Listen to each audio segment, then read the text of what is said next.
Welcome to round 3 of the Parenting Roundabout podcast for the week of June 19th. I'm Terry Morrow, and I'm here with Nicole Eridix. Hello. And Catherine Haleko. Hello. We're moms of teens and young adults, and when it comes to parenting, we've been there, done that, bought the t-shirt.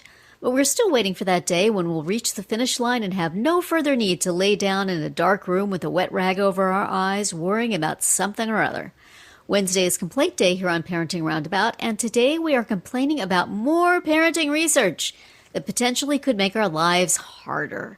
Or would, if we still had little kids. Well, we don't. So, Catherine, tell us a little bit about this. It's dopamine. What's the dope on dopamine? Right. So I saw this at NPR.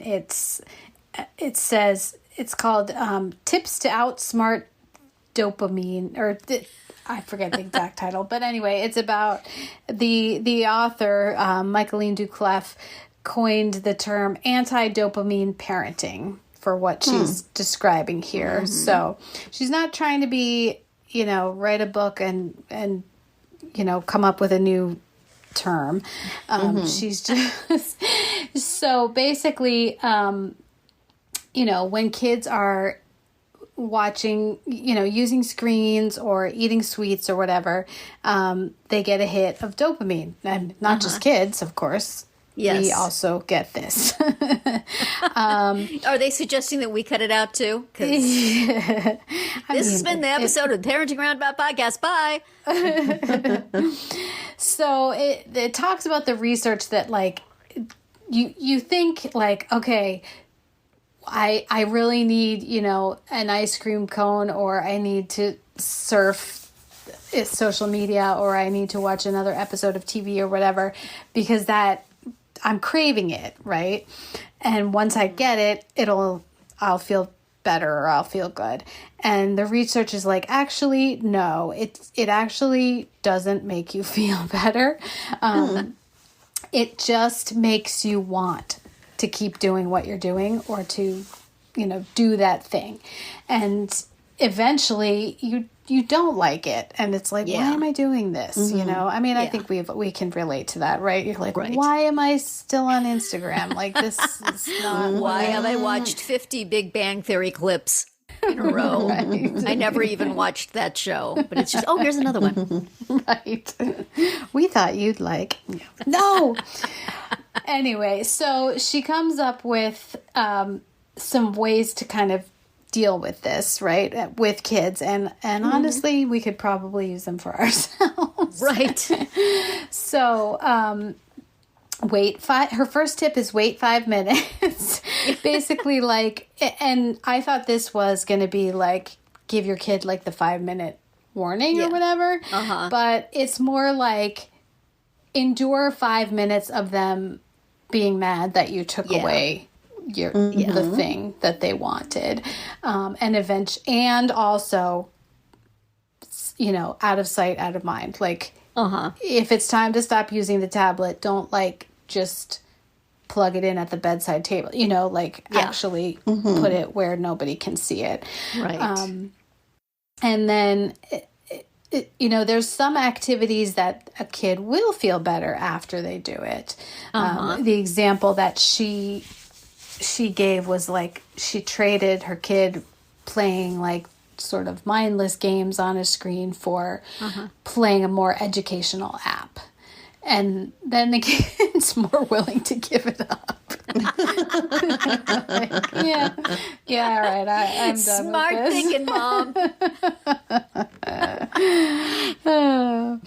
And then another one was to create places in your home where your child can't access or see problematic devices. Again, where this would is that something. Be? Yeah, right. This is Go something play in the laundry room, dear. This is something that we've all heard the advice not to keep plugging our phone next to our bed, but yes. Does anyone do that? Mine is on my desk. That's I have to get up out of bed to go get it. So oh my gosh. Good. That's how I get myself out of bed. Right. In the morning. Well, I used to plug mine in downstairs and then go to bed upstairs until my alarm clock finally gave up the ghost. And, you know, my old-timey actual clock radio. And I had to start using my phone for it. But so you take your phone and you put it like at the farthest surface in your room from your bed. So then when the alarm goes off, you have to get up. You have to actually get up. Yeah. Sometimes that works.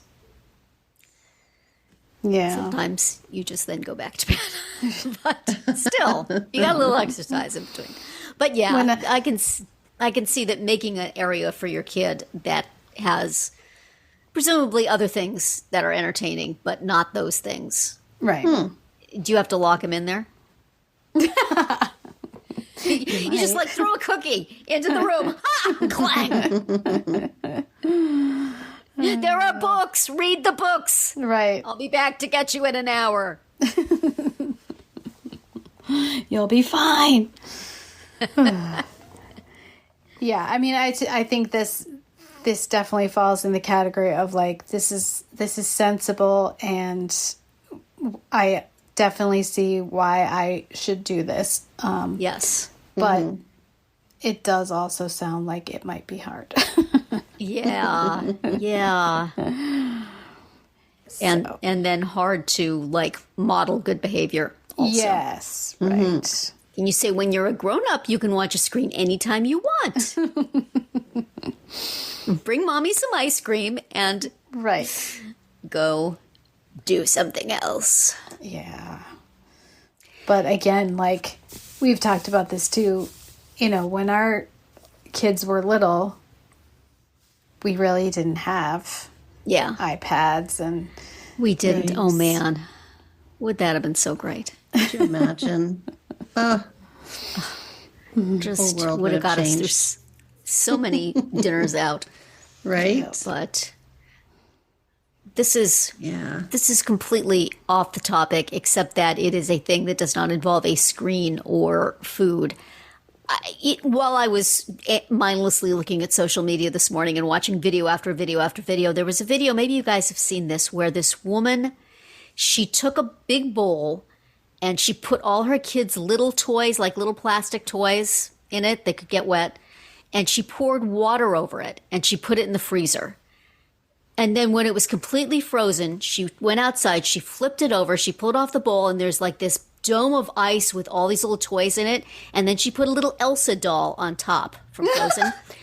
And she called her little toddler out and said, "Look, Elsa froze all your toys." And the kid like spent the next hour hammering at it and pouring water over it and just and he would like pull one toy out and go, "I did it." And then he pulled another toy out and he said, "My muscle, I used my muscle." It was so adorable. And I realistically know that if I tried to do that, it would be such a gosh awful mess that I would wish I had never done it. But looking at it on a video, what a cool idea. So that's the kind of thing you need to do, people. That's the kind of out of the box thinking you got to show. Yeah. Freeze your kids' toys, throw them outside and say, "When you got all the toys out, let me know. I'll let you back in." You can watch a 5-minute video and then somebody else will set your toys on fire. See what you can do. But that is a cool idea. I like that. That is. That is very clever. But oh my gosh, he finally he kept throwing glasses of water on it to melt the ice, and I'm thinking he's going to be completely wet and somewhat cold when he's done with this. Mom, are you thinking ahead? His little fingers are all bright red. Aw. He licks it and his tongue gets stuck. But there's no screen. There were no screens involved. He was outside. Right. He's never had the benefit of watching the movie A Christmas Story to know that you can lick frozen things. Yeah. Right. He could learn something from that. There you go. It's a life lesson. Wow. Anyway, we will link to this article because I thought it was reasonable. I like I like the wait 5 minutes thing in particular because I think that's good because sometimes kids need time to pivot, and if we're just wanting them to settle down and just do this other thing, it's like sometimes they can't. Sometimes they need to deal with the feelings, Right. and reorganize in their head what they're going to be doing. I know kids with motor planning problems, which both mine were. They need time. They need a buffer to move from one thing to the next. So interesting to think that all kids need that with this dopamine thing. But give them the 5 minutes. Yeah, and it's also about like, know that it will only take 5 minutes for them to complain about it. So you can usually wait that out, Yes. Right. Like it's not going to be a pleasant 5 minutes, and you're going to, you might falter and be like, all right, fine, you can have it back, but if you don't, then, pretty soon they'll get over it. But if you're going to fight with them, it's going to take longer than 5 minutes. Yeah, absolutely. And then you're going to go fume for the next 45 minutes. So just let it go. Well, we'll let go for today. It's round 3. Yes. And yeah. I was going to say something to add on to that. And it just didn't Nicole come needs out. us to give her an ice cream cone before My she can mind do the is conclusion. frozen. Okay, tune in tomorrow when we'll obsess about what happens when kids want to quit an activity, and then on Friday to see what we've come up with for our Roundabout Roundup picks this week. Find all our episodes at parentingroundabout.com and talk back in the comments there on our Facebook page or on Twitter, where you will find us at Roundabout Chat.